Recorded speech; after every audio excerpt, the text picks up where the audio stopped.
This answer is powered by AskQuesty.com. Get help with your Squarespace questions or tasks on demand. We'll get to our Squarespace site manager here, and you're going to go to Design. You're going to go to the logo and title.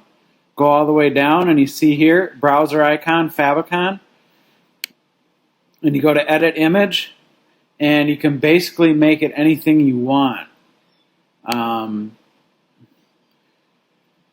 It does have to be, if you see here, the icon can be the PNG or ICO format. It'll be resized by the browser. Remember, Internet Explorer does not support PNG, so it's maybe your best bet to just make it an ICO.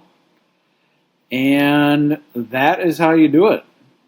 I'm not going to do it just for the sake because I do not want to change mine, but that is where you find it and that is where you put it. All right, thanks, guys.